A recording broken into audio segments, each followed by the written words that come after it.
what was, you talk about this renewal. What was sort of the mindset going into the conversations about what kind of songs you wanted to write, and which parts of the Evergrey sound you wanted to emphasize versus, things you wanted to try? Yeah, I mean, honestly, we just kept on going from the last album. It was like we made a bunch of videos in between Escape of the Phoenix and this album, and then we started, and then we asked each other, should we not take the opportunity to record another album now when we are switching labels and we won't tour for at least 2 years? That's what I was thinking, right? So, Sure. sadly, I was right. Yeah. We felt like we had an obligation towards ourselves.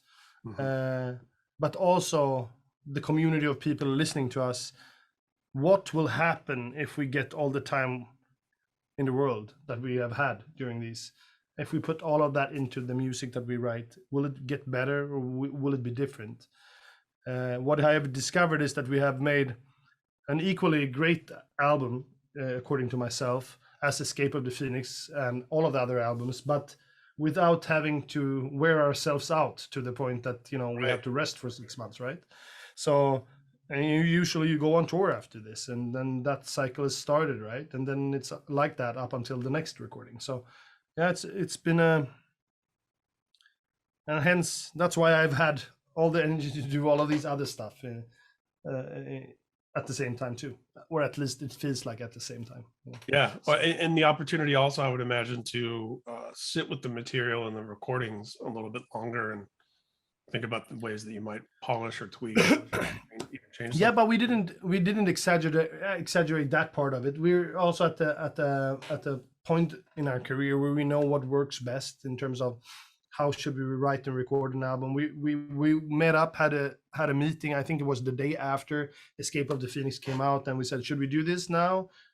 And everybody, yeah, let's try it. And we went back to our own writing dens, and then we met up after 6 weeks again, and then we had like 50 songs, 50 song ideas from the 5 of us that we then sort of shook down to the 10 that you have now. And we go back and forth, a very, very democratic process in that sense. And me and Jonas go back and produce songs out of the ideas, and then we meet up again. Does everybody like this? And everybody's like, I hate that thing.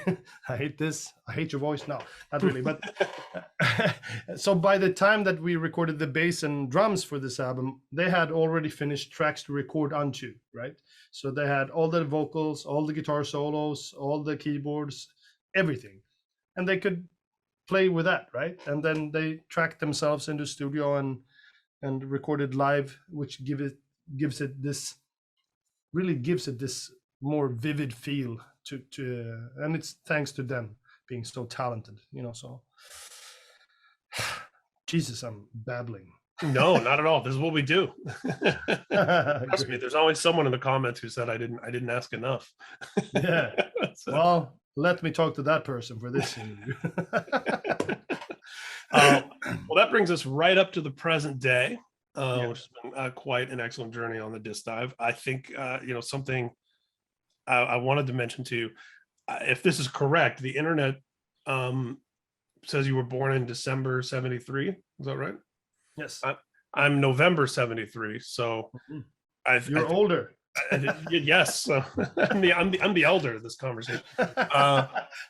No, I think it speaks to the chemistry and the camaraderie that I felt with you right from the moment we first started talking. So it's like, okay, that's the Generation X. And I also discovered at some point that you hear about the baby boom. Apparently 1973 is often referred to as the baby bust because there were less babies. And I noticed throughout my life that most of my friends tend to be a year or two older than me or a year or two younger than me. Right. And for a long time, you never really met anybody who was born that same year. And that's why.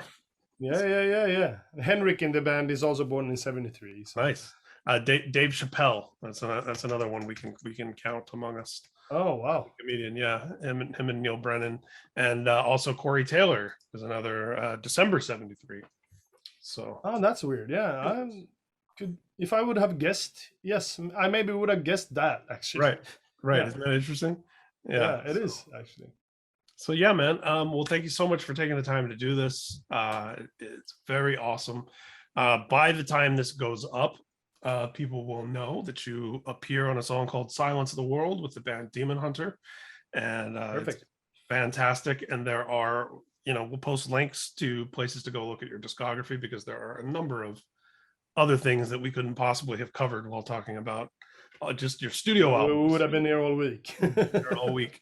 But cheers, all the best of luck and success with this current record being out and everything that's to come next. Can't wait to hear it all. Thank you so much. And thanks for having me. It was a privilege and a pleasure. Awesome.